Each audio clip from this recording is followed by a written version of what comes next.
आशुबा चशम कराची से अंदरूनी सिंध और फिर पंजाब भी पहुंच गया। पेशावर, कसूर और नारंग मंडी के अस्पतालों में मरीजों की आमद का सिलसिला शुरू हो गया है।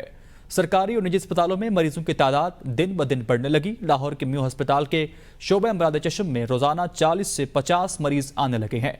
डॉक्टर्स के मुताबिक वायरस मुतासर अफराद से हाथ मिलाने और नज़दीक बैठने से भी दूसरे शख्स को मुंतकिल होता है।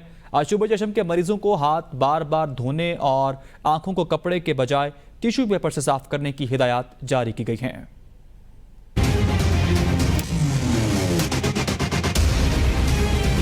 आंखों की बीमारी से 3 सूबों के अवाम मुतासिर।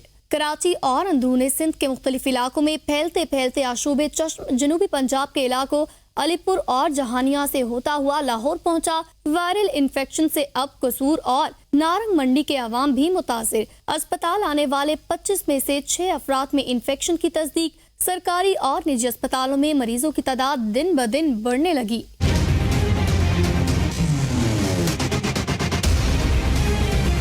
सूबाई दारुल हुकूमत लाहौर समेत पंजाब के मुख्तलिफ शहरों में शहरी आशुबे चश्म से मुतासिर। लाहौर के म्यू अस्पताल के शोबा अमराज चश्म में रोजाना 40 से 50 मरीजों की आमद। माहिर अमराज चश्म डॉक्टर नासिर चौधरी के मुताबिक इन्फेक्शन मुतासरा शख्स की आंखों में देखने से भी फैलता है। कसूर भर में आशुबे चश्म के मरीजों की तादाद में खतरनाक हद तक इजाफा। रोजाना दर्जनों अफराद मुतासिर होने लगे। डिप्टी कमिश्नर कसूर की उसातजा से तलबा तालिबात को आशुबे चश्म से एहतियात की आगाही देने की अपील। Rural health centre Narang Mandi में रोजाना 70 से ज्यादा मरीजों की आमद।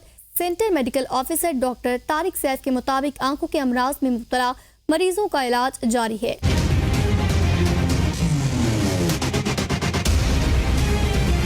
आशुबे चश्म मुतासरा अफराद से हाथ मिलाने और नजदीक बैठने से भी मुंतकिल होने वाला मर्ज।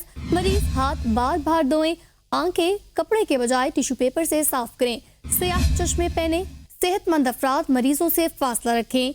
उनकी कोई चीज इस्तेमाल न करें। आंखों में जलन, सोजिश, गहरी सुर्खी और पानी बहना आशुबे चश्म की आम अलामात हैं। जरा सी बेहतियाती से वायरस मजीद फैल सकता है।